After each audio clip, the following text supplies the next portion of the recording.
Even though talking about gear is fun, and geeking out is obviously a huge part of this hobby, constantly and obsessively looking for and buying gear has a dark side. Hi, welcome to the Midlife Synthesist. Let's get started. Now, I don't want to sound like a hypocrite with the things I'm about to say. In my case, I absolutely adore gear, and I consider myself as much a musician as a collector of all things that make sound. But I'm making this video as a reminder, as much for you as for me. For those who sometimes might think that they would make more or better music if they weren't missing that crucial piece, I want to give you 5 reasons why buying too much gear is actually killing your creativity. Time invested in searching for gear and watching demos, reviews, and tutorials on YouTube. Now for my part, I love the time we spend together and I appreciate every minute that you spend here watching this channel. But your time is a precious resource, and that's why I always try to make my videos as concise or as entertaining as possible. Now that being said, I'll be the first one to admit that I spend way too much time here on YouTube just watching all the videos showcasing new synths and binge watching sound demos and features. Hell, I even watch videos on firmware updates on machines that I don't even own. And while I don't think that there's anything inherently wrong with watching YouTube videos on synths instead of, for example, a series on Netflix or Amazon, it can become a problem if it starts stumping on your creativity and you spend more time watching reviews, demos, and tutorials than actually practicing your instruments and creating your own music. Learning curves. With great power comes great responsibility. And with great synths come big frickin' manuals.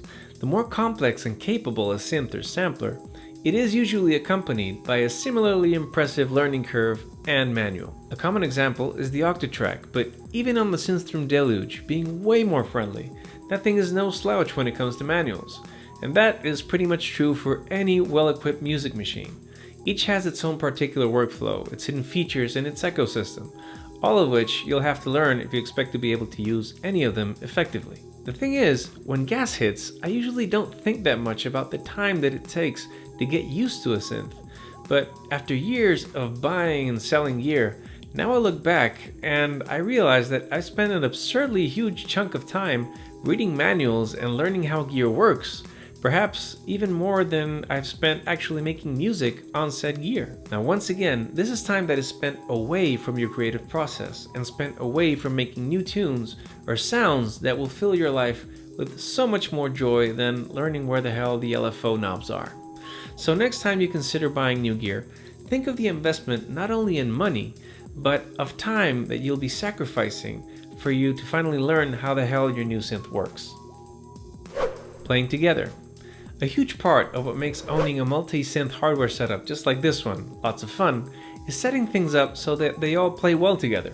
Now, this not only includes the routing of audio into a logical and interesting signal and effects chain, but also managing the MIDI side so that all the things communicate effectively with each other. The ugly side of having this much gear is that this spiderweb of cables can get more and more complicated each time, both in terms of audio as well as MIDI settings on each device so that everything works. Every time you add a new synth or module, the order can be altered and you may have to start all over again. Once more, taking precious music making time and converting it into housekeeping and organization. That being said, getting the setup just right can be extremely satisfying in its own right, but at times it can feel that your hobby is more about putting your synths in order instead of actually playing music.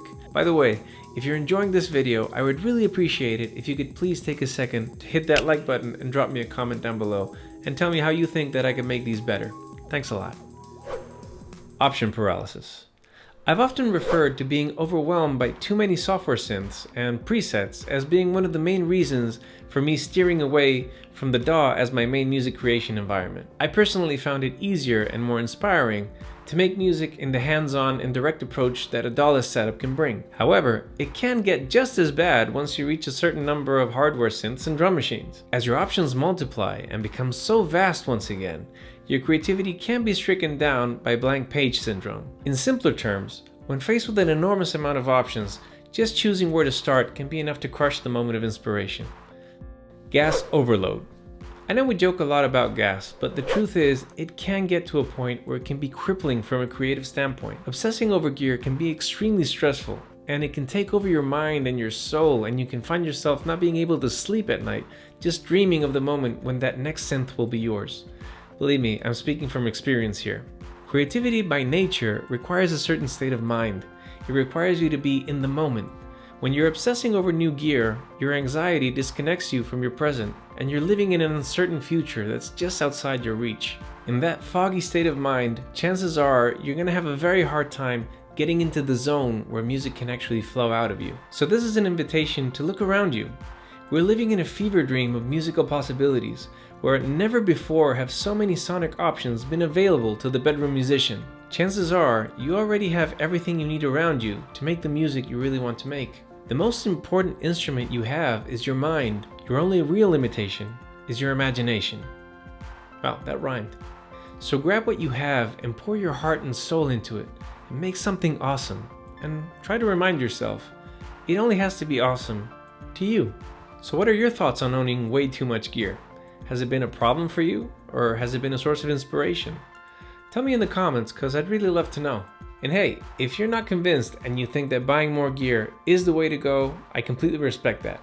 Just please try to do it using the affiliate links below so your purchase can help support the channel. I'd really appreciate that. Well, that's it for me.